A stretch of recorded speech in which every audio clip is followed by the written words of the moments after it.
There are many travel books on the market, but few authors can say they've traveled to every state in America at least 20 times. Daniel Seddiqui is one such person. 207's Beth McEvoy talked with him about his latest book. He's been called the real-life Where's Waldo. Since 2008, Dan Seddiqui has been traveling the United States in search of places off the beaten path and the people who make them special. His latest book is called Piecing Together America. This one was stemmed from just seeing the division in America, and I wanted to get back to our core of innovation, creativity, and hands-on craftsmanship. And that's basically how we're founded as a country.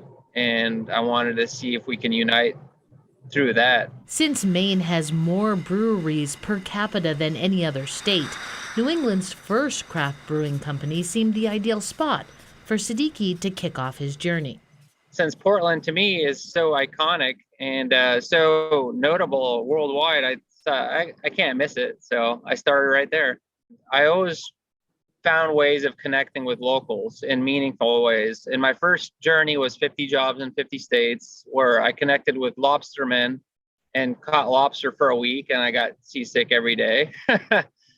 So it gave me a new perspective of the industry and the people that work in it. This project in particular, making symbols of America with locals, and at Geary Brewery, I got a chance to be with locals who are very prideful of their work and what they've created. And it was a great, authentic experience, as you can imagine. So I did that in 70 cities across the country. From making surfboards in San Diego to learning latte art from the man who brought the practice to America from Italy, Seddiqui's tried his hand at interesting activities in cities in every state. His book suggests places to eat and stay and activities that help travelers connect with local scenes. What do you think is one of the biggest mistakes that travelers make? Stay away from the limelight.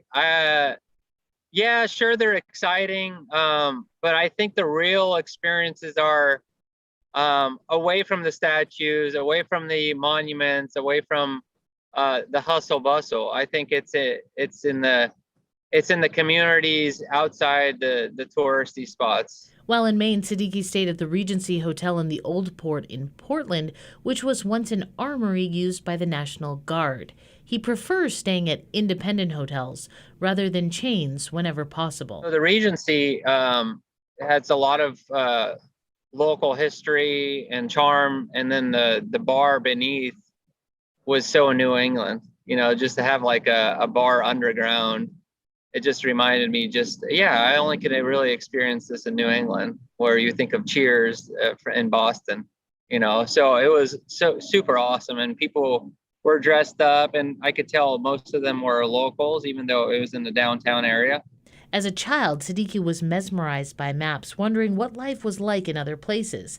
Now he's living the map, as he says, and encouraging others to do the same. I don't look at maps as just lines of highways and borders between states. I look at it as livelihood. I look at beautiful natural landscapes, history, culture. And that's basically how I travel, is just kind of bringing all these things to life. Again, the name of the book is Piecing Together America. When he's not traveling, Dan Seddiqui lives in Bend, Oregon. He's now working on a series of 10 regional travel guides.